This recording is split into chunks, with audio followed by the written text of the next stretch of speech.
Welcome to the Gary Null Show, a program designed to enhance mental, physical, and spiritual well-being through science and the wisdom of the ages.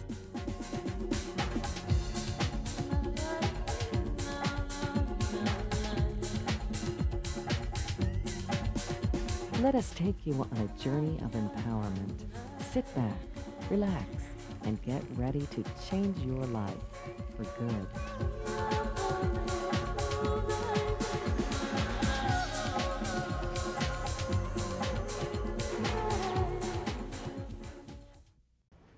Hi, I'm Gary Null, and I'd like to welcome you to a special presentation.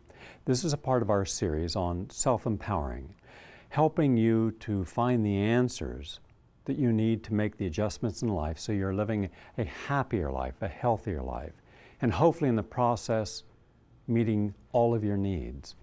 Today we're going to talk about rebalancing your life. Rebalancing your life, what does that mean? It means that how often do we realize that we're out of balance? And what happens when you're out of balance? What is going on when you don't even know if you're in balance, out of balance? Health is simply balance. Emotional health, physical health, and spiritual health. For example, if at the beginning of a day, I start eating like most people, and I put in eggs and bacon and coffee and sugar or some bottled orange juice, I'm taking in the foods that are going to cause inflammation. The bacon's going to have heterocyclic amines. The eggs are going to have cholesterol. The coffee is going to be highly anabolic and adversely affect my gastrointestinal system and my brain. It's going to actually overstimulate cells in the brain, causing an excitotoxic reaction. It's going to cause a jitteriness. Now, if you're a child, if you're a teenager, and your teacher expects you to pay attention and learn something, and you're fidgeting because your body is revved. You've had sugar, you're hyper, your brain is overstimulated. Maybe you had dairy, and now you have a brain fog from an allergic reaction to the dairy. You're out of balance. That out of physical balance will create biochemical imbalance. Now, everything that happens when you're out of balance is against you. It's never for you. No kid ends up hyper and benefits from it. No one rewards you for being overweight because you've eaten more calories than what your body requires. So you're out of balance physically. But just think of the uniqueness of life. Life is so perfect at the cellular level, and because of the life force in the cellular level, at the level of the cosmos, that even when you take in things you shouldn't, it will always defend you. Never does it stop and think, gee, why are we defending this guy? He doesn't care about us. He's abusing us. He's indifferent to us. He's not even aware we, 100 trillion cells, 100 trillion consciousness, separate and all in unity, that we're even here on his behalf. He overeats, and what do? Rather than putting all that weight into his nose, and theoretically, biochemically, there's no reason you couldn't put all your weight in your nose or in your chin. Now just think of that. People would have to have designer straps for their chin. They would. They'd walk around and say, what do you think of my chin strap? Or you could put it all into your left breast or your right testicle. Now how many guys would feel comfortable with a 14-pound left testicle? Right? But there's no reason the weight couldn't go there. Just what if it was in an eyelid? Think of that. All right, you already know what happens when you have too much fat above the eye. The eye droops down. But what the body does in this miracle of life, it says no, balance. So it gives you a little here and a little here, a little here and a little here. Why? Because this is your point of gravity.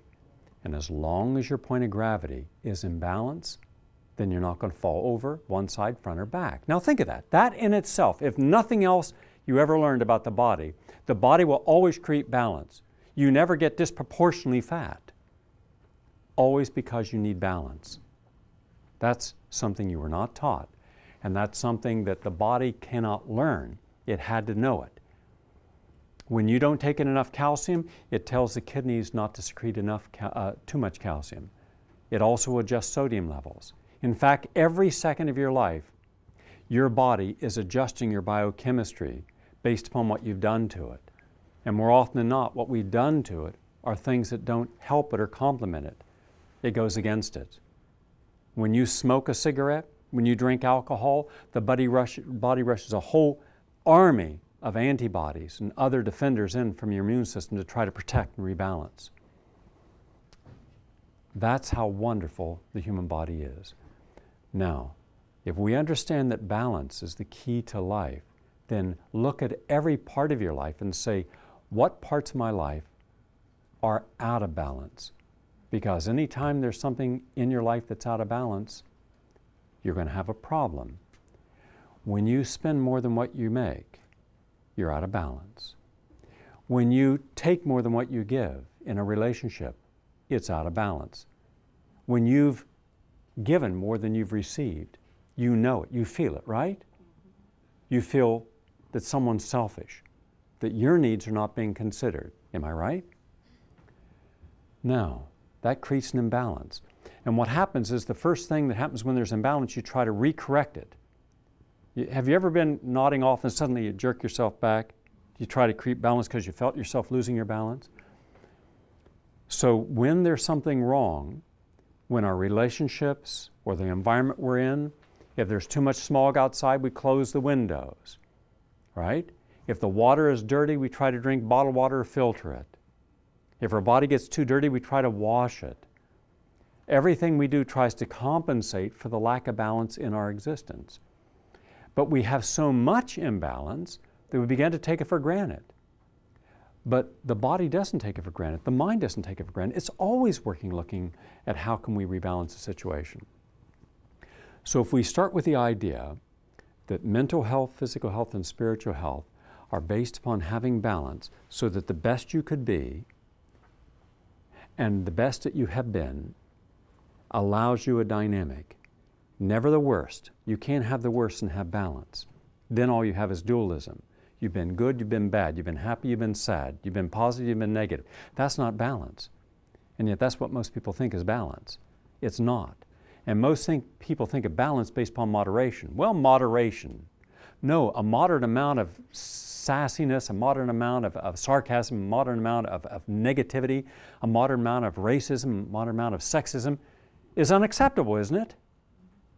Or do you say, it's okay, you can be racist one day a week. You can lie to me occasionally. You can betray me. You don't say that, do you? Or what if someone says to you, I intend to cheat you and lie to you, betray you, talk badly about you, steal from you, give you a disease. But not all the time. Oh, thank God, I thought it was all the time. Gee.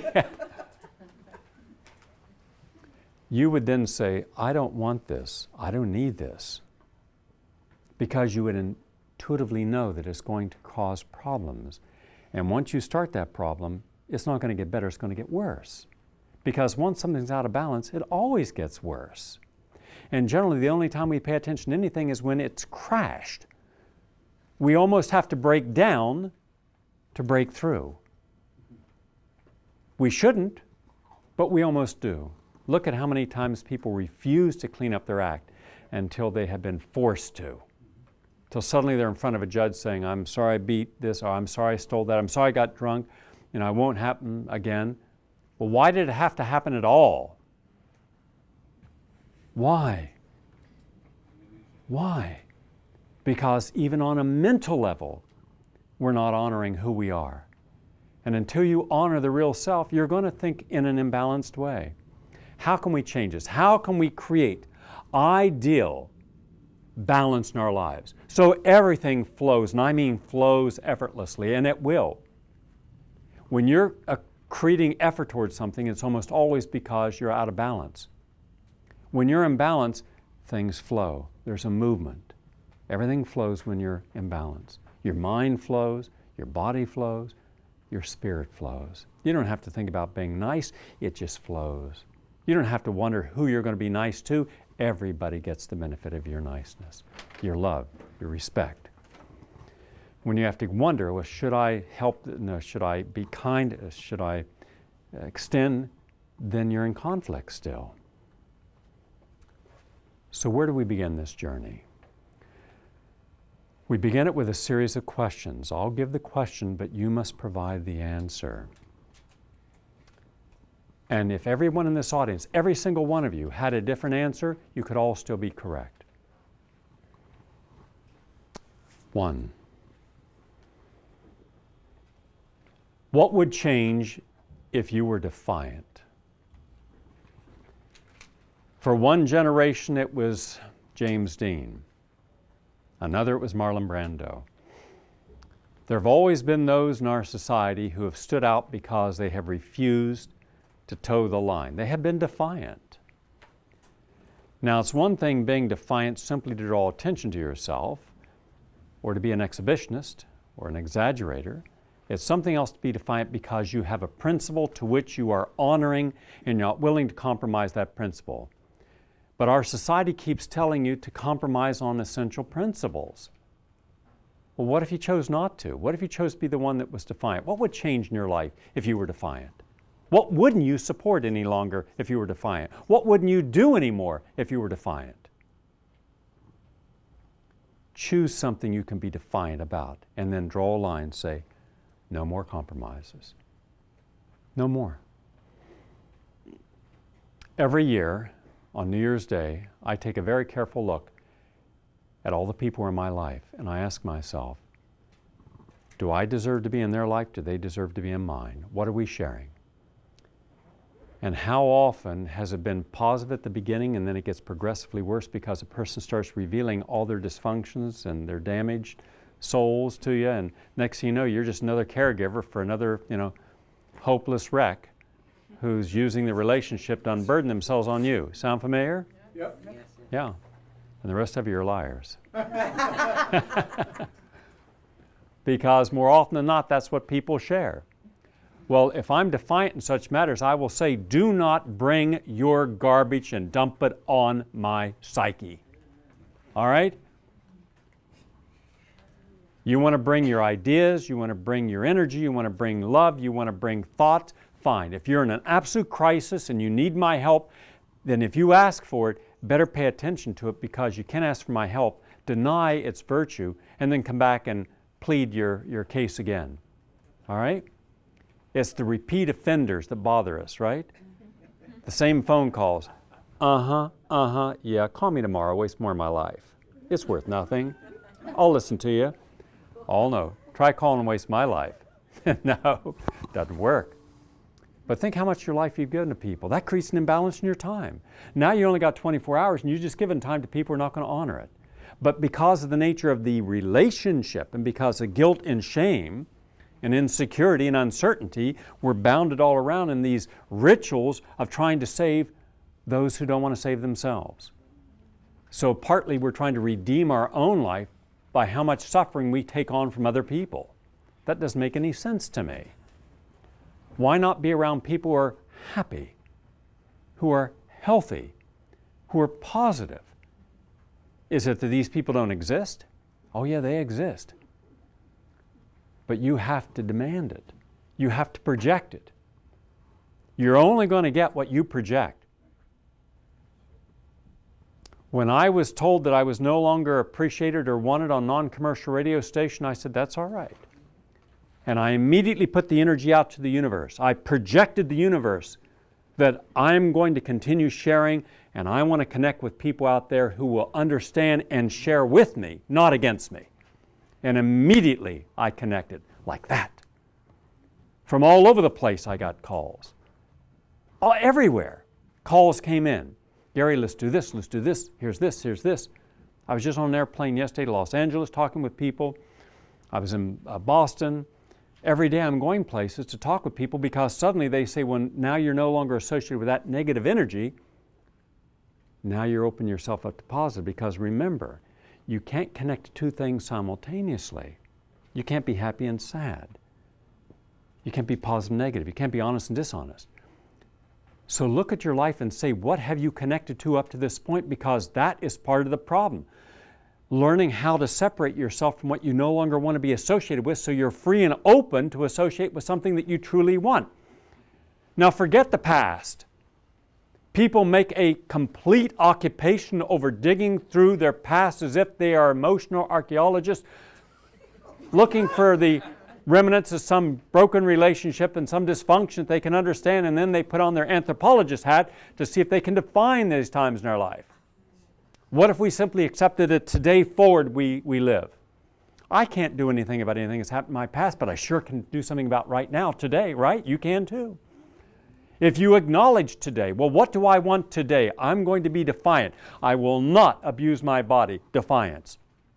Constructive defiance. Positive defiance. Stand up for something. I will not allow negative people in my life.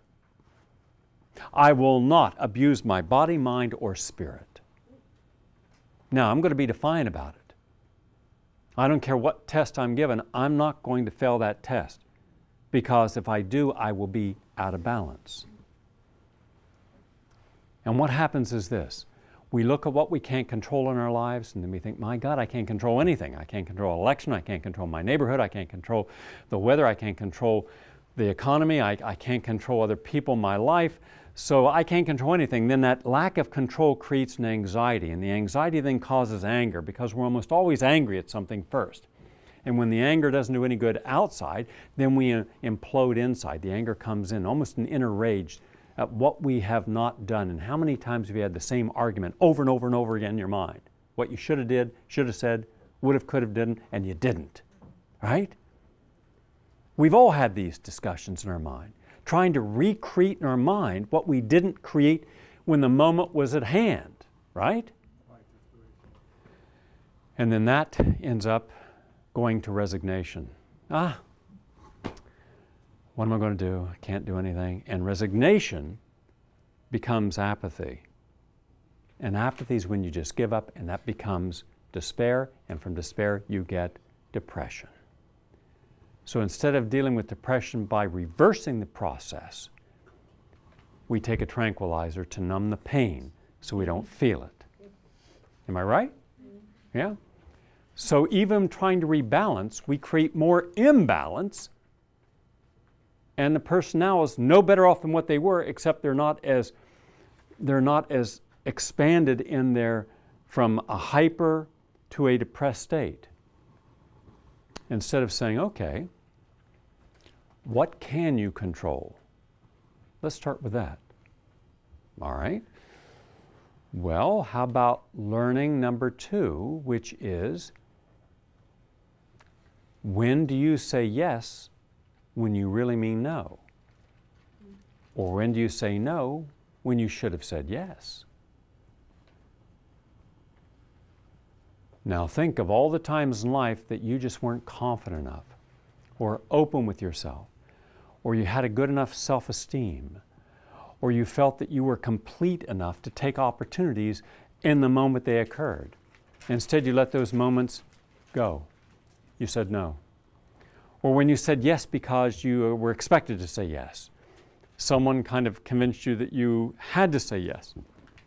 Or when you went to school, when you got married. Think of how many times in life we made choices because we were told that there's no other choice that we deserve or are going to have. Better do it now, because it's not going to be there tomorrow. Like there's a shortage of people. So we go out and we meet the first person or second person, boom, we get married. Well, today, would you still be in the same relationships that you originally got yourself into? Yes or no? No. How many would say yes? About 4. How many would say no? About 100. All right. But what caused you to say yes? It was the conditioned responses of honoring other people's values and virtues as if they should automatically be your own. And for a period of time, all we know is what people have taught us. We don't know whether it's going to work. We hope it does. We hope that the virtues and values others gave us will work, and sometimes they do. I'm a baby boomer. My father and mother grew up in the Great Depression. They taught me a lot about morality and ethics and honor and honoring your word. oh, I'm so happy I got that because I believed in that and it's worked for me. But even today, I was saying to someone, a whole generation of kids are growing up, don't have any concept of honor, work ethic. They don't. Now, I'm not the only one who thinks this. Being an employer, I see it too. People just don't care. They care about the entitlement. What's in it for me? They don't care about the quality of the work or the consequences of their actions. How'd that happen?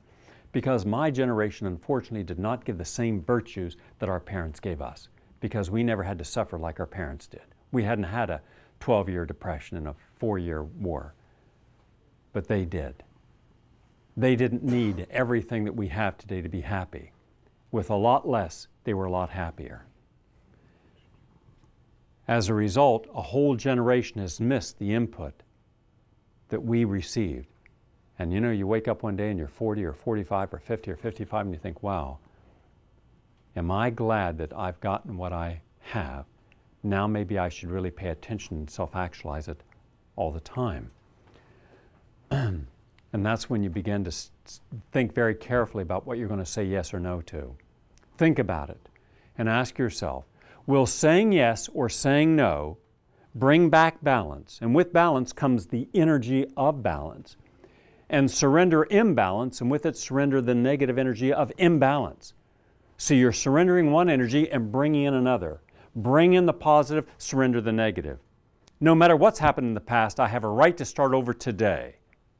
Today is the day that I will say yes to what creates balance and no to what does not. Want to take away my time? No. Want to share love? Yes. Want to be kind? Yes. Want to be negative? No. Want to be dishonest? No. Want to lie? No. Think of all the yes and no's that shouldn't be a question. Yet how many times have people said nothing when they should have found their voice, but they were afraid of the consequences of speaking up? How many doctors spoke up?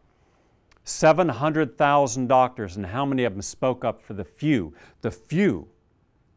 who were taking a step forward into that wilderness and blazing a path in alternative medicine, who had the courage to do so, and then immediately were set upon by the FDA on one side and the attorney generals of the different states and medical boards on the other side.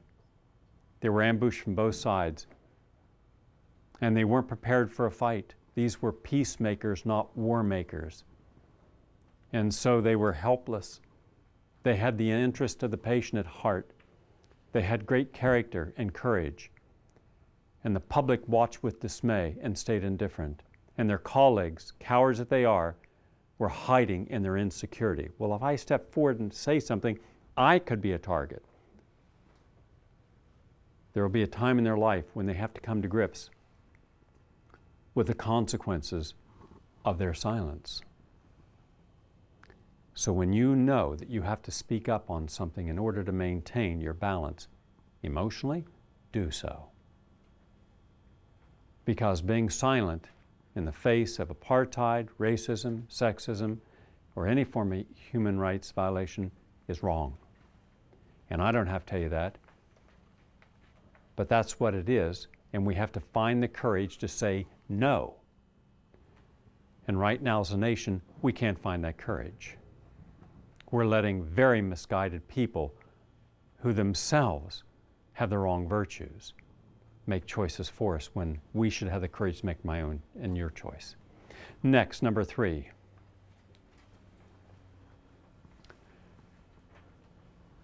You're not the same today. What's changed? We like to think of being the same. When we buy clothes, we don't buy clothes thinking that next year I can't fit into them, or they're not going to look right. And yet how many times have we bought stuff that doesn't fit and we don't want to give it away? Or stuff that we wonder, did I buy that? What was I on to buy that? Life changes every second of every day. It's going forward. Like a wonderful stream that's flowing forward, then why are we trying to resist change? Why do we dig our heels in and say, no, it's too uncomfortable? Get me the gated community. Get me the Get me the consistency. I don't want change. Like it or not, everything is changing. Everything at every level is changing. So would it be better if we simply allowed ourselves to be able to change, but control the change that we are going to experience, rather than end up being a victim of what we did not choose to control? I was on a television program today, and the host of the show said, "Gary, do you really think that you can get the majority of Americans to give up some bad habits to get them healthy?" And I said, "It's not my job to have them give up bad habits. It's their job to give up bad habits. It's my job to let them know that if they do, there could be a positive outcome. There's two doors you're going to go through in life. We're only going to go through one of two doors.